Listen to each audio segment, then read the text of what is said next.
Well, it finally happened. The channel has reached 1 million subscribers. And it only took 15 years. I didn't start this channel to reach this milestone. In fact, I never would have dreamed that it would ever happen. So where did this all start? Well, it actually didn't start with YouTube. It started with the website, thevirtualinstructor.com. You see, when I used to teach, I taught for 10 years in a public high school, and I also was an administrator for a couple of years. Anyway, when I used to teach, I used to make DVDs for my students. I would record the process of creating a piece of art and then edit it and then put it on DVDs, burn the DVDs for the students, and then give them to the students so that they could see the entire process of creating a piece of artwork. It made teaching a little bit better. Over the years, I discovered, though, that maybe DVDs weren't the best option, and instead it would be better to post the videos on a website, and that's where the virtualinstructor.com came from. At first, I made the videos on my kitchen table using an iPhone, and I started posting them on YouTube simply to preserve bandwidth. So YouTube was kind of an afterthought in the beginning. After a short time, I moved my studio to our dining room. I invested in better cameras and software. The website and the YouTube channel were growing so quickly, and in 2013, I was able to quit my job in the school system. And soon after, it was time for me to move into a larger studio. In 2015, I moved to the studio that I now call home, and this is the studio that I'm going to share with you in this video. But before I do, I need to make it clear that reaching 1 million subscribers was never the goal of this channel. Instead, right from the start, the goal of this channel has been to help people like you lead more fulfilling lives by experiencing the joy of creating. I believe that we are all created by our Creator to be creators, and we should all be able to experience the joy of creation. Now, obviously, I want to thank each one of you guys for subscribing over the years. Without you, obviously, I never would have reached this milestone. So thank you. But I also want to thank God. God has led my paths along the way through thick and thin. He has given me strength, perseverance, and guidance. And to Him, I am most grateful. Now, with that being said, let's have a look at the studio today. Well, guys, welcome to the studio for thevirtualinstructor.com. I'm going to walk you through the entire studio, starting with a view from one side of the studio. You can see my drafting table, all the cameras, and all the lighting that we have in the studio. It's a very bright place when we're doing a live show or when I'm recording a video. You can see that there's a bunch of shelves there in the back and some drawers, and that's where we'll start the tour. Here I have on these shelves all of the art materials that I use, well, most of them anyway, and I also have a lot of the smaller papers that I work on and also some canvases. On the top shelf is where I store a lot of solvents and a lot of solutions.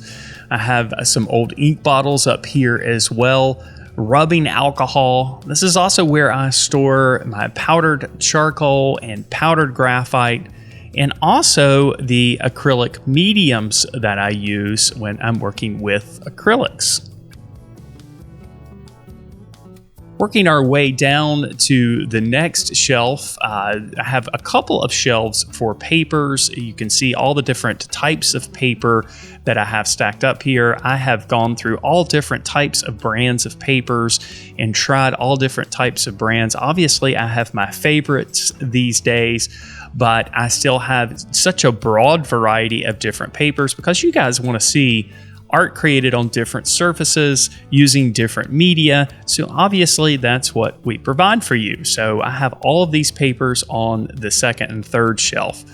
Working our way down the shelves, I also have a collection of watercolor paints, gouache paints, oil paints, and I keep these in these little plastic bins here just to make storage a little bit easier. Some of this is low quality paint that I don't use anymore, but I still keep it in the studio. Working our way down, we have some inks. This is the ink shelf. I have some block printing ink. I also have my collection of Staedtler pens. And also I have quite a collection of Posca markers. I've got just about every color that you can have. Although I don't do a lot of work with Posca markers, I do have quite a collection of the Posca markers. And then as we work our way down, the next shelf houses soft pastels and also hard pastels. You can see that this is my pastel shelf. I have my pastel pencils on this shelf as well as the pan pastels.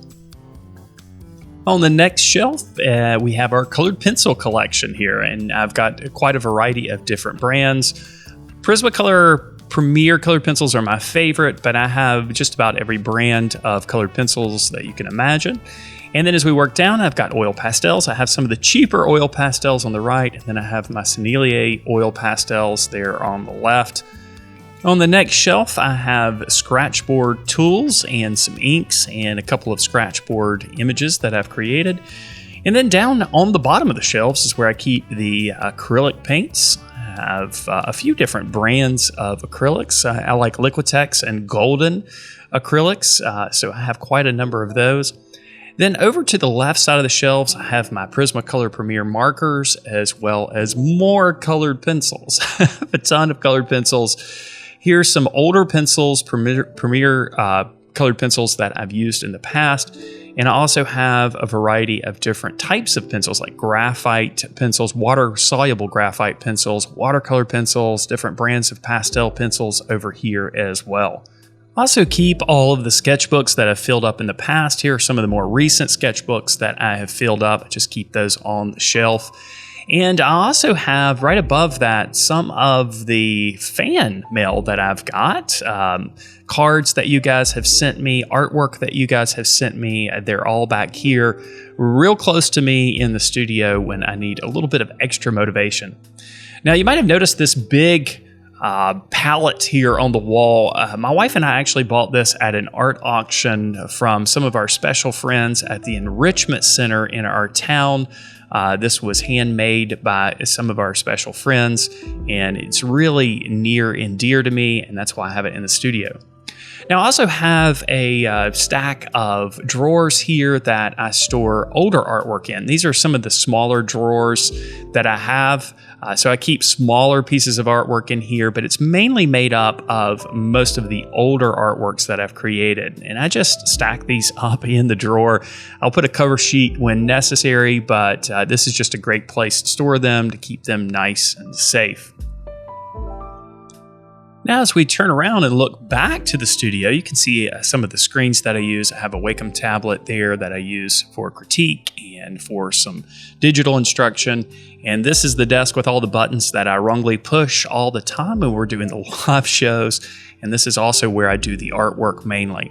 Now, in the drawer underneath the drafting table is where things really get interesting. You can see I have a highly organized collection of pencils and charcoal and erasers and blending stumps. This is where I use, or where I keep, most of the drawing tools, including a ruler. I've got a screwdriver in there.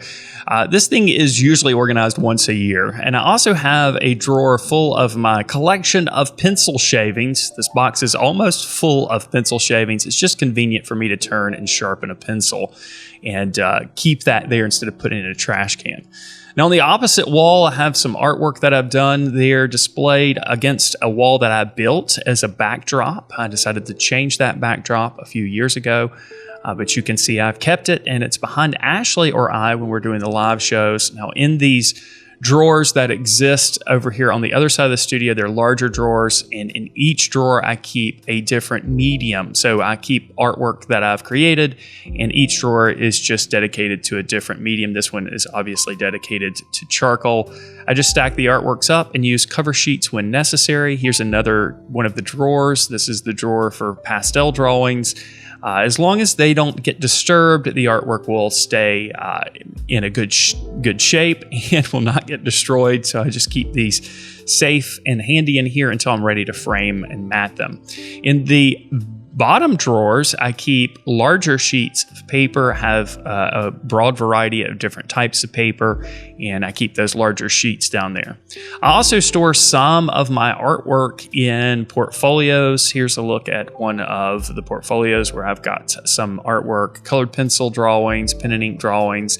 You know, the kind of drawings that are not going to get smudged when you put them in a portfolio like this. Now, everything in the studio isn't creating art. Here's a look at the computer where I do the coding and answer your emails. And then I also have a separate computer that I built for editing. And I spend the bulk of my time in both of these stations. Now today, the website, thevirtualinstructor.com, is home to more than 2,200 art instruction videos. That number blows me away. Now, obviously, all of these videos are not on YouTube. Most of them are on the website, but I am so grateful to be able to sit in this seat today and tell you that.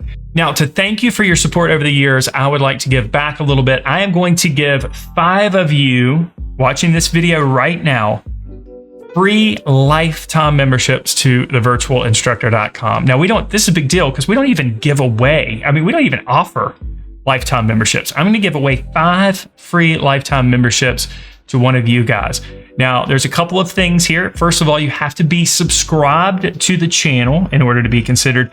And secondly, in the comment section below this video, you need to comment and include the title of your favorite YouTube video from this channel. Okay, there's lots of videos over at thevirtualinstructor.com. It has to be a video that's on the YouTube channel. Just put the title of that video below in the comments. It can be one of the older videos, it can be one of the newer videos, it can be a longer tutorial, a shorter tutorial, it can be a Getting Sketchy episode, one of the critique videos, whatever your favorite YouTube video we've ever made, just put the title in the comments below. So you have to be subscribed and you have to put that title of your favorite YouTube video in the comments below. Now, if you're already a member, you're in on this as well. So this is open to everybody. If you're a member or you're not a member, doesn't matter. Favorite YouTube video that we've ever produced in the comments, and you have to be subscribed. Thank you guys so much. Thank you so much for watching this video. And as always, I wish you all the very best in your artistic success.